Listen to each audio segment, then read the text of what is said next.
We found a way. We always do. That is world-renowned violinist Itzhak Perlman playing at the 2009 presidential inauguration for President Obama. He's out with his latest album, Eternal Echoes, Songs and Dances for the Soul. Itzhak Perlman's with us now. It's an honor to have you here with us, sir. It's nice to be here. I have to start a little bit selfishly because I spent some time on Shelter Island, New York. For people who don't know, it's a beautiful little place, a little bit isolated. You have to take a ferry to get there, way out at the end of Long Island, where every summer a collection of the world's greatest music prodigies come together, thanks to you, and learn to play music from each other. Talk about that program. Well, actually, my wife started this program. She started it 18 years ago, and it was her dream to do this program. And I always keep saying, I only work there.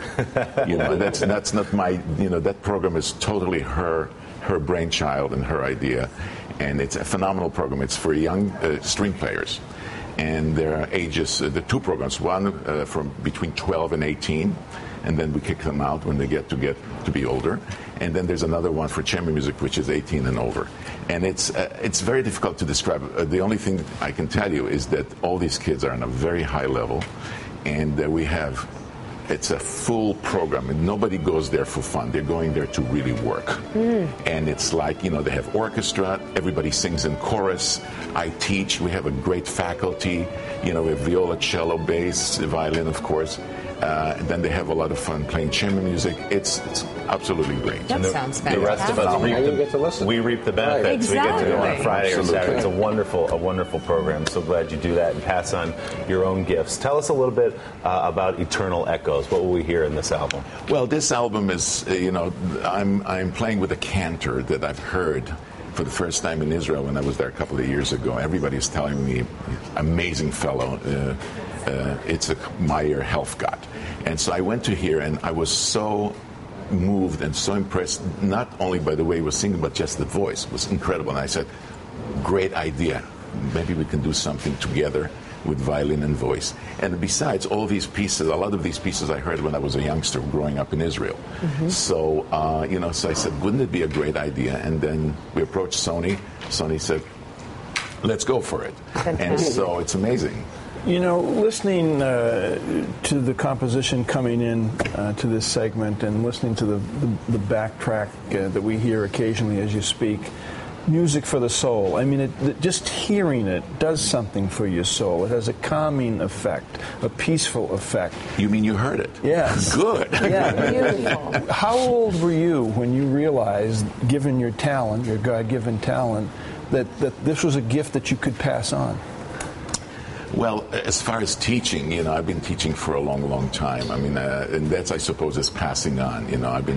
I started to teach, I think, in my mid-20s already, and I always tell my students, never, ever miss an opportunity to teach, because when you teach others, you teach yourself.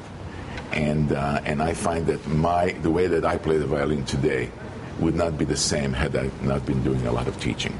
Because when you teach, you've got to think a particular way, especially when you teach talented kids. And, when they're talented, then you say, what do I say? So you have to listen with a different ear. Same thing with conducting. When you conduct a great orchestra, what do you say when you conduct Beethoven's Fifth Symphony for the, they played it 500 times. What do you say? You have to listen with a particular way, So teaching is very important. So you're a performer, you're a teacher, you're a conductor. So which one, when you wake up in the morning, which is the one that makes you most excited? Being on the morning show. You watch None of the these show. are good. Oh yes, all the time. No, I'm an MSNBC. What do you call it? Junkie. Yeah. That's right. Yeah. I think I might know what it's like to be a conductor, just because of them, especially when Joe You mean is they here. conduct all the time, telling you what to do? But his performance. No. I tell them what to do. No, but I see. His performance behaved better than your performers. That's true. My performers don't listen. Maybe you could help me Yes. understand how you communicate effectively when you are pointing and trying to gesture that they should rap it. Oh, rap it. Yeah? How is okay, that? I'll try that. That's I'll try good. that Just with Joe something next very time. subtle, like or. Okay, I do that. Is that okay? All right. Quickly, before we wrap it, what do you hear when you hear your own music? Right now, I hear the actual music. I don't hear my playing. I hear actually how I'm trying to phrase everything. That's what I hear. I mean, right now I hear it more than ever. Because usually a lot of time everybody's busy playing. I don't do that anymore. I just hear what I'm playing. And that really helps. And before we let you go, you're letting me go already? Well, not yet. I was having such a good time. We need you to conduct the show. With all the teaching you do and bringing out these gifts in young people, who brought it out in you? Because I know you started when you were 3 years old, and it's not every parent who puts a violin in their 3-year-old's hand. I just heard on the radio violin music. I heard Heifetz actually, and I said I want to do that. Wow, that's you have to have a passion for it, and you have to have. And everybody has something else that they like. I just happen to like fiddle. So that's it. A fiddle. Fiddle. Yeah, that's right. I don't think it's that simple. Oh, it's simple. I'm laughing because my 3-year-old's great gift is wiping spaghetti sauce on the wall. Oh, so that's good. Well, but maybe he'll be an artist. Afterwards he might be a painter. An abstract painter. Absolutely. Itzhak Perlman, it's a real honor. The album is Eternal Echoes, Songs and Dances for the Soul, and of course the Perlman Music Program on Shelter Island, New York. Itzhak, thanks so much. Thank you very much. Nice Great to meet you. With you. Ahead this morning, Callista Gingrich will join us here on set. You're watching Morning Joe, brewed by Starbucks.